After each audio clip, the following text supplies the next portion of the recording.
He texted me on a Tuesday morning. Out of nowhere. After almost a year of silence. He said he missed me. He said he missed our friendship. He said things at home had gotten complicated and he just needed someone to talk to. I read that message 3 times. Then I put my phone face down on the kitchen counter, poured myself a coffee, and sat with it for a long moment. Because the last time I had seen him in person, he had looked me dead in the eye at a backyard barbecue and laughed about men who cheat on their wives. He had shaken his head and said, I could never do that to her. She is everything to me. He had a beer in one hand and his arm around his wife's shoulders. I remember thinking how lucky she was. I remember thinking, this is what a solid marriage looks like.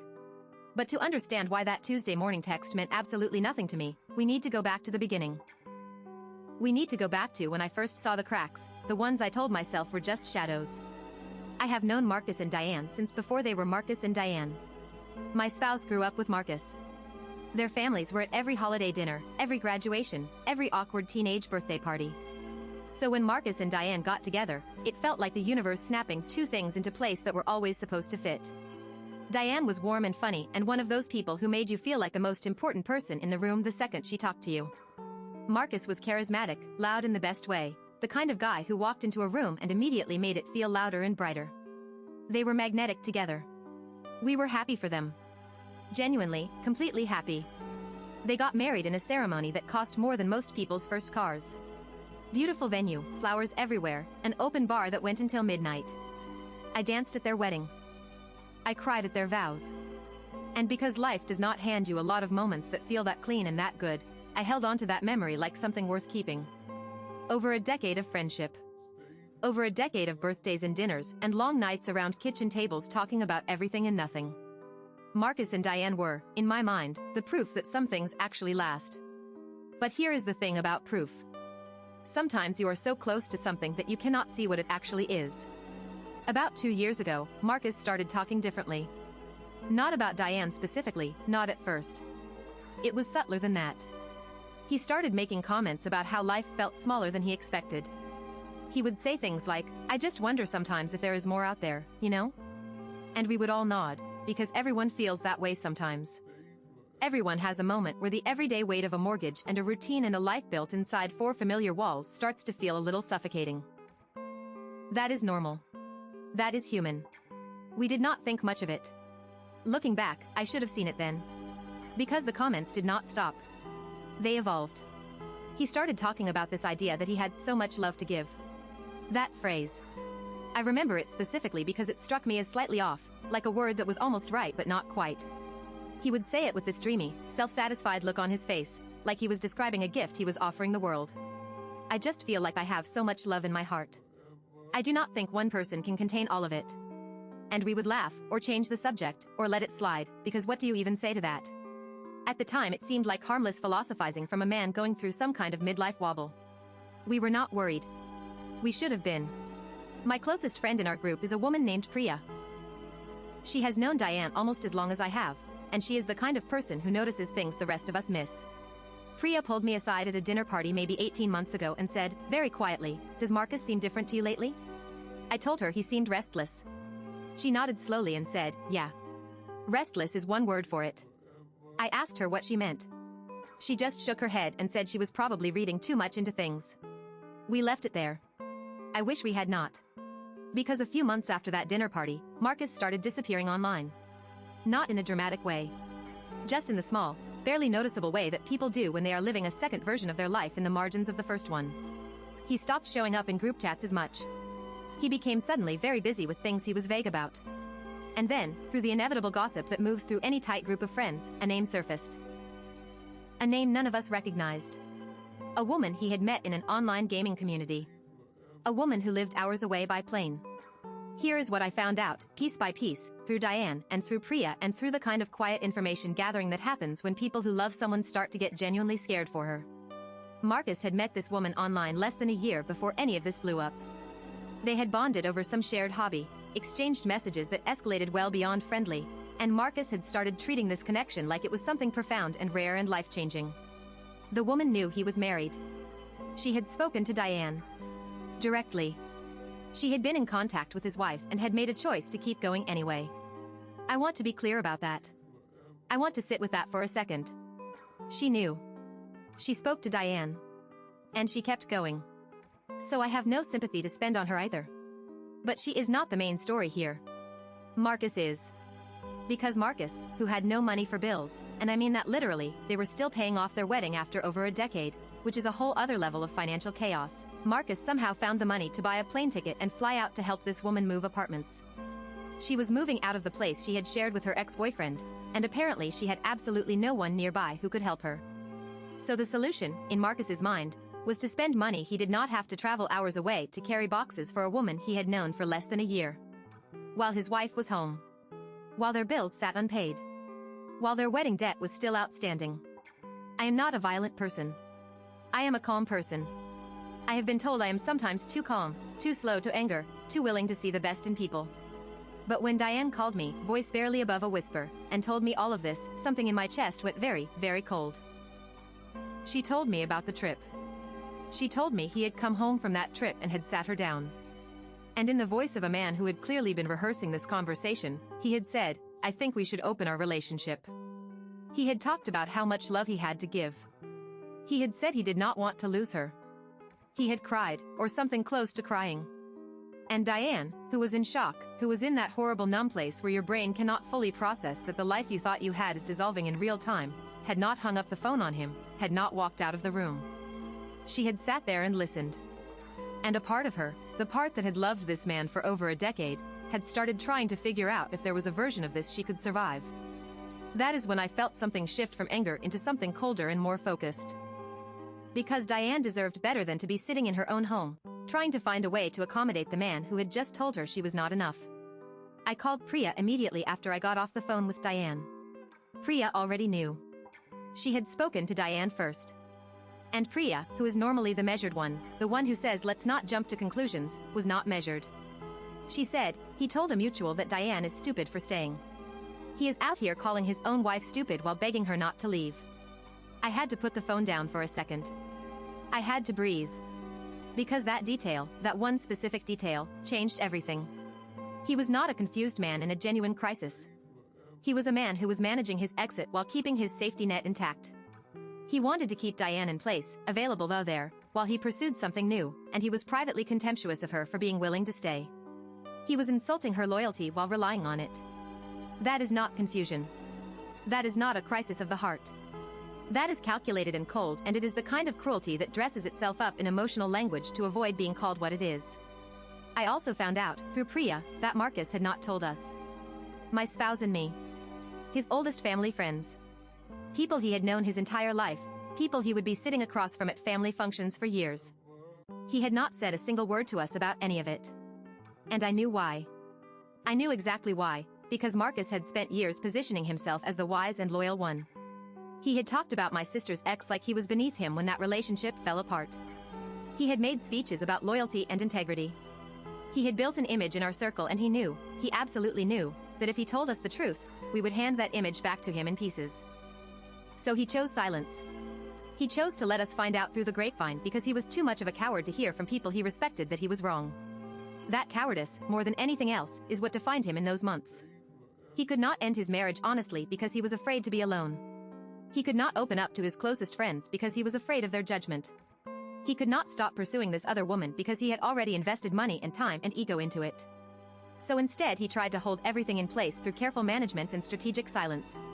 He thought he could keep all the pieces on the board. He thought Diane would eventually come around. He thought we would never find out, or if we did, we would be too polite to say anything. He thought, at the core of all of it, that he was untouchable. That he could always come back. That doors do not actually close. Priya was the one who helped me see the full picture in those weeks. She would call me with updates, always calm, always precise, and she became the thread that connected all the scattered information into something coherent. She was also the one who found it. The post. Marcus had a secondary social media account that none of us knew about. It was not hard to find once you knew to look. People who are living double lives are not as careful as they think they are. On that account, in a community for people exploring open relationships, Marcus had posted about his situation. And the post was something. He described his wife as someone who struggles with growth and new ideas. He talked about feeling trapped in a conventional framework that did not suit his expanded capacity for love. He talked about the woman he had met online as a genuine connection that had opened his eyes to who he really was. He had written this publicly. He had put it where anyone could find it. And underneath it, in the comments, someone had asked him if his wife knew about the account. His answer was no. He said she would not understand. Priya sent me the screenshots. I sat with them for a long time. I read them twice, then a third time, just to make sure I was seeing what I was seeing. My hands were completely still, which felt strange, because inside I was not still at all. I was thinking about Diane. I was thinking about her sitting at home trying to figure out if she could survive an open relationship. I was thinking about her not knowing that the man asking her to grow and evolve was simultaneously posting publicly that she was too small-minded to understand him. I was thinking about a decade of her life. A wedding they had not finished paying for. A friendship I had held on to and trusted. I made a decision. Not in anger. I want to be clear about that. I was not acting out of rage or the desire to punish. I was acting out of the cold, clear certainty that Diane needed to see this. That she could not make any decision about her own life, any real decision, while she was only seeing the version of the story Marcus had chosen to show her. She deserved the full picture. She deserved to know what he was saying about her behind her back, in public, to strangers, while asking her to trust him at home. Priya and I went to see Diane together. We did not announce what we were bringing. We told her we wanted to come over, that we missed her, that we just wanted to be with her. Which was true. All of that was true. We brought food. We sat in her kitchen, the three of us, the way we had sat in that kitchen 100 times before. And it felt almost normal for about 20 minutes. Diane was trying. She was holding herself together with visible effort, talking about small things, filling the silence with anything she could find. And then Priya opened her phone. She did not say a big speech. She did not build up to it dramatically. She just said, quietly, "D. There is something you need to see." She placed the phone on the table between us, screenshot open, clearly visible. Diane looked down at it. And I watched her face. I watched the way her eyes moved across the words, slowly at first, then faster, and then she went very still. The kind of still that is not calm. The kind of still that happens when your body does not know what to do with what your brain has just received. Nobody said anything for a long time. Diane did not cry immediately. She just kept looking at the screen. She reached out and scrolled down, reading further, and I saw her jaw tighten just slightly. She scrolled back up. Read the part about her again, the part where he called her someone who struggles with growth and new ideas. She read it a second time. And then she set the phone down very carefully, like it was something fragile, and she looked up at the ceiling for a moment. Then she looked at me. Then at Priya. She said, "He posted this. Publicly." Priya said, "Yes." Diane said, "He is out there telling strangers I am the problem." I said, "Yes." Another long silence. Then something moved across Diane's face. Something I had not seen in all the weeks since this had started. It was not grief. It was not confusion. It was the specific, crystallizing expression of a person who has just seen something so clearly that they can never unsee it. The fog she had been living in for weeks, the shock and the denial and the desperate bargaining with herself, I watched it clear. Just like that. Not dramatically. Not with screaming or tears. It just cleared. She picked up her phone, and she called her sister. Right there in front of us. She told her sister she needed a name, the name of the divorce attorney her sister had used 2 years ago. She wrote the name down on a piece of paper with a pen she grabbed from the counter. She folded the paper and put it in her pocket. Then she looked at us and said, "Okay. I need to eat something. What did you bring?" We ate. We stayed for 3 hours. We talked about everything and nothing, same as always. Except that folded piece of paper was in her pocket the whole time, and we all knew it, and it felt like the first solid ground any of us had stood on in weeks. As for Marcus, he found out what we knew not through us, but through the inevitable collapse of every careful structure a coward builds to protect himself from consequences. When Diane's attitude changed, when she stopped responding to his attempts to manage the situation and started asking pointed, specific questions about finances and assets, he understood. And he tried to reach out. He tried to reach out to mutual friends. He tried to reach out to my spouse, his oldest friend, looking for sympathy, looking for someone to tell him he was not the villain in his own story. My spouse, who is one of the kindest people I have ever known, who defaults to generosity and patience in almost every situation, listened to Marcus's message. Sat with it for about 30 seconds. And then did not reply. Marcus also tried to reach me. That Tuesday morning text I mentioned at the beginning. He said he missed me. He said things had gotten complicated. He needed someone to talk to. I read it 3 times. I thought about Diane's face in that kitchen. I thought about the phrased struggles with growth and new ideas. I thought about a plane ticket bought with money that was owed to creditors, bought to go carry boxes for a woman who had looked his wife in the eye and kept going anyway. I thought about a decade of dinners and barbecues and the sound of him laughing and shaking his head at men who cheat on their wives. I did not reply to the text. I did not block him dramatically or send a final message. I simply left it on read and moved on with my day. Because some doors close quietly. And the quiet ones are the ones that stay closed. Diane did contact that attorney. She did begin the process of untangling a decade of shared life, which is never simple and is never fast, but she began it. And the woman she was in those first weeks of shock to pale, spiraling, unable to see that she had every single person in her corner, that woman started to come back. Not all at once. But piece by piece. She started sleeping better. She started making plans. She started talking about the future in a tense that was not past. The last time I saw her, she laughed. A real laugh, not the kind people perform to show they are fine. A real one, at something Priya said, and it lit her whole face up, and I had to look away for a second because I was not expecting it and it hit me somewhere behind my ribs. She is going to be okay. Not because what happened to her was not devastating, because it was. But because she finally saw it clearly. And you cannot unsee the truth once it is in front of you. As for Marcus, I heard through the grapevine, months later, that things with the woman from online had not gone the way he imagined. The excitement of a connection built on secrecy and distance does not always survive the weight of real life. I heard he was struggling. I heard he had reached out to a few more people from our circle and found that most of them had gone quiet. I heard he was surprised by this. Genuinely surprised, which tells you everything you need to know about how thoroughly he had convinced himself that he was the kind of man who could do what he did and still be loved the same way on the other side of it. He thought he could always come back. That is the thing about people like him. They move through the world with this deep, unspoken confidence that the people who love them will always be there. That loyalty is unconditional. That forgiveness is automatic. That doors are always open. And then one day they reach for a door and it does not move, and the shock on their face is so genuine, so complete, that you almost feel sorry for them. Almost. I do not hate Marcus. Hatred requires ongoing energy, and I have better things to do with mine. What I feel, when I think about him at all, is something closer to a flat, quiet disappointment. The kind you feel when something you believed in turns out to be hollow. He was not a bad person pretending to be good. He was a weak person pretending to be strong. And there is a difference. Strong people face hard things honestly. They have difficult conversations. They choose discomfort over deception. They end things when things need to end, even when it is painful, because they respect the person enough to give them the truth. Marcus could not do any of that. He could only manage and delay and calculate and perform. And in the end, the performance ran out of road. Diane did not need me to fix anything. She did not need me to confront Marcus or send a message or make a scene. She needed to see clearly. That is all. She needed someone to put the full picture in front of her and trust her to do the rest. And she did. She did exactly what a person does when the fog lifts and the ground under their feet is finally solid. She picked up a pen. She wrote down a name. She folded the paper and put it in her pocket.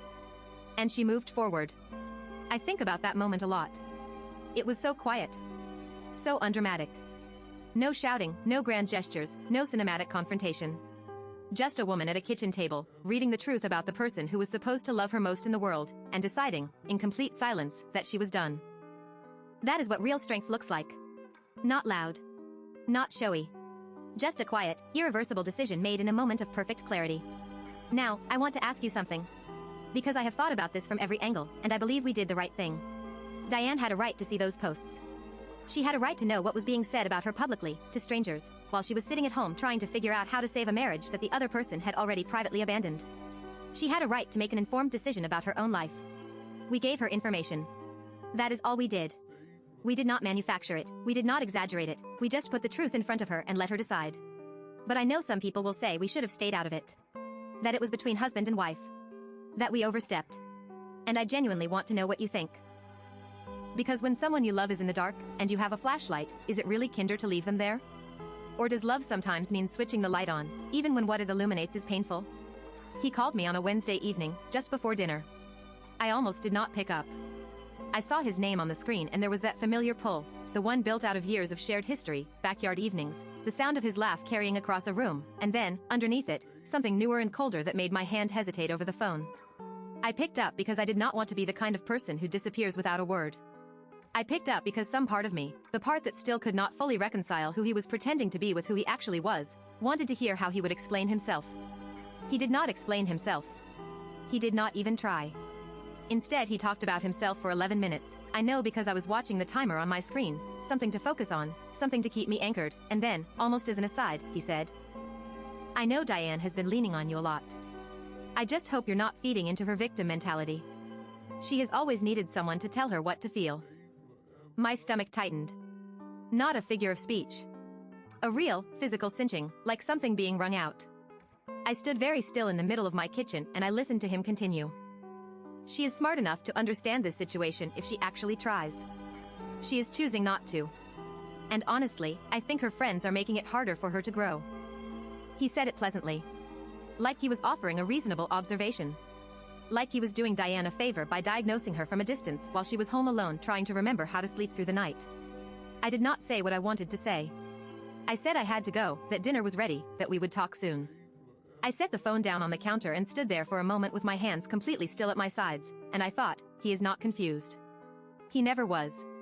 I called Priya that same night. She picked up on the second ring, which meant she was waiting for me, which meant she had been thinking too. I told her about the call. I told her what he had said about Diane's victim mentality, about her friends making things harder, and Priya was quiet for a moment in the particular way she gets quiet when she is choosing her words carefully. Then she said, "I need to tell you something. I found something else." She had been doing more digging, she said. Not obsessively, but methodically, the way Priya does everything. And she had found a thread. In the same online community where Marcus had posted about Diane struggling with growth, he had been active in a conversation about finances and separation. He had asked, specifically, about how shared debt is handled in divorce proceedings. What is considered joint liability? Whether credit card debt accumulated during a marriage could be split or assigned. He had been researching this for months. While he was still asking Diane to consider an open relationship. While he was still performing uncertainty and heartbreak and I do not want to lose you. He was already calculating the exit. He was already figuring out how to walk away from their shared debt while leaving as much of it on her side of the ledger as possible.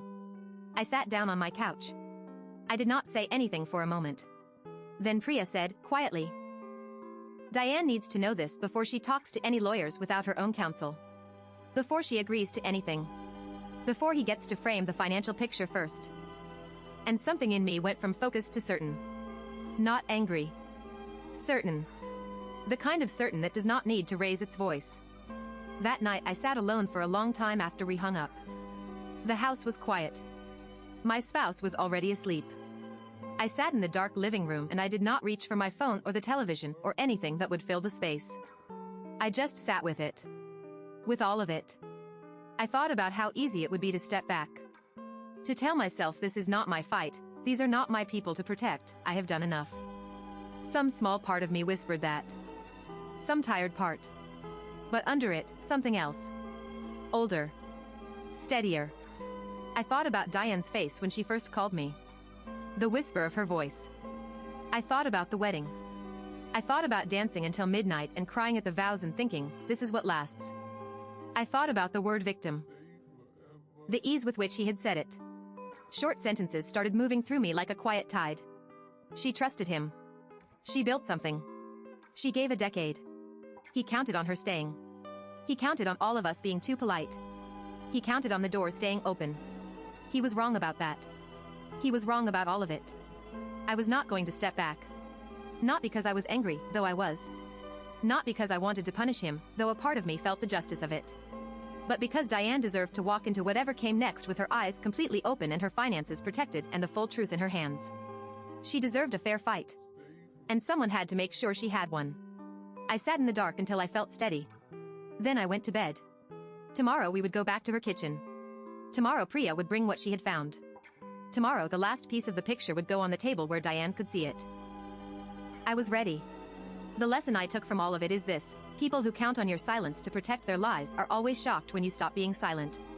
Was I wrong to do what I did, or did they get exactly what they earned? Let me know in the comments. Was I wrong to do what I did? Or did Marcus get exactly what he built for himself? Tell me in the comments. I read every single one.